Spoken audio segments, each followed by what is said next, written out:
This edition of the Ridley Report is brought to you by CAI.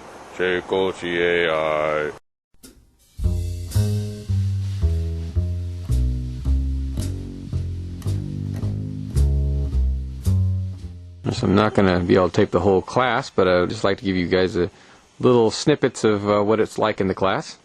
All right, he's not here. Just remember that. The class. He's the fly on the wall. Yeah, that's right. If I was to tell you, or if I was to ask you, do you live in the United States? You may say yes, or not. Or you may. If I asked you, do you work within the United States, or if you, are you a U.S. citizen, or all those kind of things. Unless you know what those terms mean, you may find yourself agreeing to something that you didn't intend to agree to. So it's just like the Matrix here, where things aren't as they seem. Law that requires most people to file and pay. I can show it to you, and we're going to show you in the class here. But you're going to see that what I'm going to show you is the thing that the government doesn't want to talk about. And they don't care about whether people are wrong, or it is about money. They don't care about rights or anything. It's all litigation for money.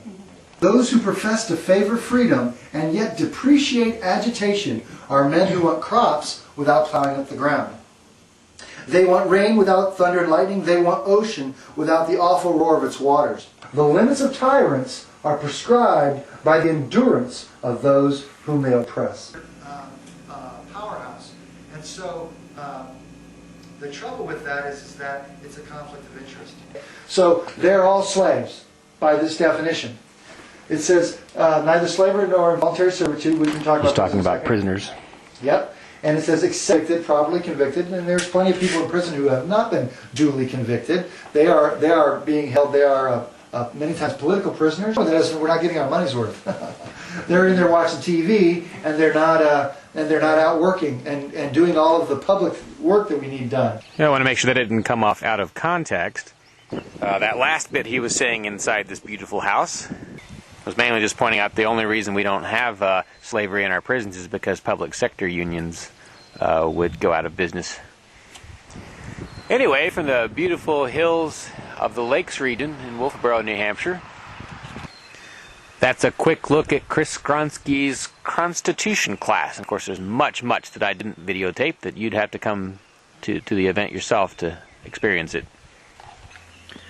To me, it's impressive that people would come. I guess it was 4 or 5 was the turnout today, plus me. That they would drive so far to this really remote part of New Hampshire for the class. But apparently, Chris will actually travel to groups to give his presentation. So you don't have to drive necessarily to this beautiful but inconvenient part of the state. Also, I'd like to point out Chris will be giving another class on June 22nd in Concord. I will probably put his contact information in the video description for this clip, so take a look there if you want more information. This is Dave Ridley, about to sign off for RidleyReport.com, but first, you should know that this edition of the Ridley Report was brought to you in part by Seckles CAI, a company that does collections a better way. They know that not only do you want your money, you want to keep your customers. Seckles CAI. They collect with respect.